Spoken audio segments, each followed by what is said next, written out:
Hey everybody, welcome back to the channel. If you're new here, my name is Jimmy and this is Patriots Glow. And in today's video, I'm gonna go over a super simple, easy woodworking build that anybody can do at home. I'm gonna go over two different ways that you can do this.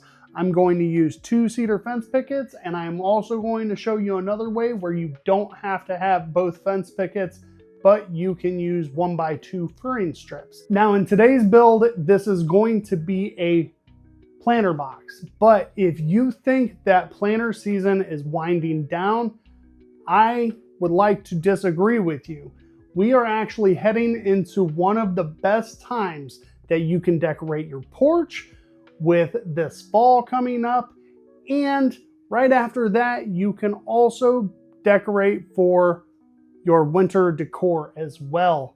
So I'm going to show you some wall decor that you guys can go ahead and build, sell at your local booths, online, or on Marketplace. So if you stick around, I'm going to show you 2 different ways to build it.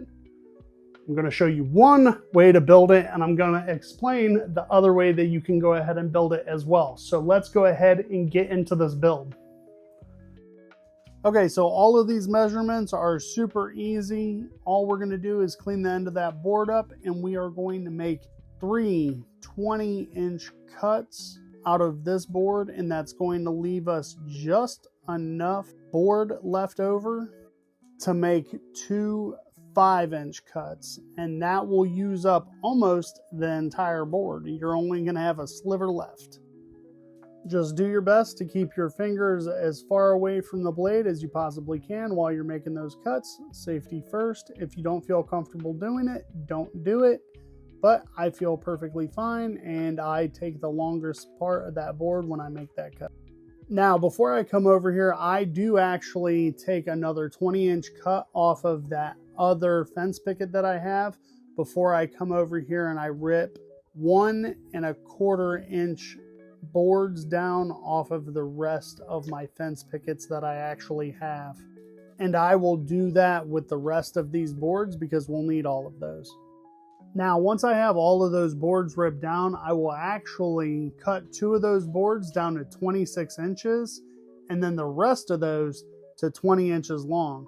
Now, the boards that I have right there in the back, those are the 26-inch boards that we are attaching to the back of our picket. We're going to attach those 2 pieces first before we start actually building our box, and that is what we're going to do right here after we glue everything together. I end up using Titebond 3 for everything here just because it might be outside, it might get weathered, and I don't want everything coming apart later on, so I just wanted to make sure that it would be able to withstand all of the weathering. Through this entire process, it is entirely up to you whether you use brad nails or screws. I chose to use screws all the way through up until I put the slats on the back, but that is a personal preference. It will give a lot more rigidity to it, but if you want to use brad nails to hide the screws, that's fine, but I like the look of the hardware. It'll look even better if you use black screws on the cedar look as well. But all we're going to do is build a basic box, and I'm sure most of everybody has done that, but if you haven't, just go ahead and follow the steps that I'm going through right now. Now, if you do end up using screws, make sure that you drill pilot holes before you put any of those screws in. If you don't, it will end up cracking and splitting your wood, and that is not what you want to happen. It ends up creating a lot of heartache.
this is where I end up cutting the rest of those slats down.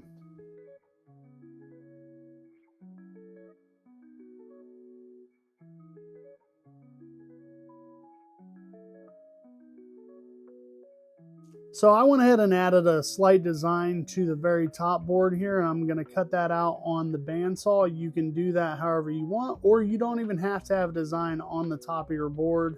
You don't even have to have it any bigger than the rest of your slats. You can have a normal size slat for the top, but I wanted mine to have a little bit of pizzazz. So that's what we went ahead and put on here.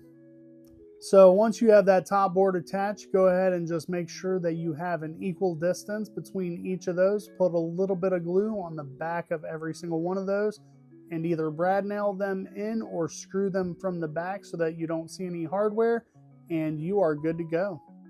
Once you have everything done, it is entirely up to you, but you can put any type of finish on here just to make that wood grain pop out a little bit. It doesn't have to be anything great, but having that wood grain pop out really helps out at the end.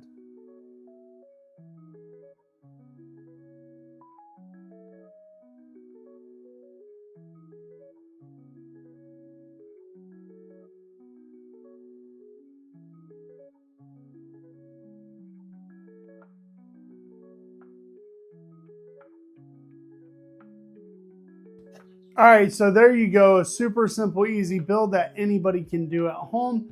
Now, I did tell you that I was going to explain a way that you can do this without needing the 2 fence pickets and without needing a table saw. You can use 1x2 furring strips for these back portions right here, and that will make this a little bit easier, and you won't have to have the extra tools. But obviously it will make the look of your planter box a little bit different, and it will be a different material. So you just have to keep that in mind while you're making this. But it will allow you to be able to make this without using a table saw. You also don't have to put this design on top, but this gives you a nice area to put a laser engraving, a stencil on here, anything that you really want to put on this, and that will also allow you to be able to charge more, especially if you do something custom for somebody. That will help you charge more if you want to sell this. Now, with that being said, you have to keep in mind that you will want to put something on here to hang it if you're going to hang this. But with this and dirt, you are probably going to start to get into about the 10-pound to 12-pound range. So you want to make sure that this hanging hardware can hold roughly 10 to 12 to 14 pounds, depending on how much soil and the plant is going to weigh once you get to that point. So all of those factors, you have to keep that in mind. Now, obviously I don't have a plant in here or plants. I don't have soil, so I don't know the exact measurements or the exact weights, but I'm going to guess anywhere from 10 to 14 pounds is what everything is going to end up weighing in the end once you have it filled up with soil, plants, and water. So just remember that. Okay, let's go ahead and start talking about price points. Depending on your local market, these numbers might vary. In my area, these will normally sell somewhere around $50 to $70. So $60 is a good price point for one of these. And depending on what you add to it and how you market these, you can ask for more than that. It all just depends on how you build it, the better craftsmanship that you add to these. Obviously, this is super basic craftsmanship. This is not the best. It very well could be a lot better. So there are a lot better craftsmen out there than me. These are just ideas for you. So keep that in mind while you're making these. So a nice solid price point is roughly $60 depending on where you live. But Do your market research. They very well might not even sell in your area. All right, guys, so I appreciate you guys sticking around. If you guys like this video, go ahead and hit that like button. If you're not subscribed, subscribe to the channel. If you do hit that like button, please hit that hype button. It really helps the channel, helps us get out there, helps the channel grow. And like always, you guys are the foundation of this channel. I appreciate you guys. I love you guys, and I hope to catch you guys in the next video.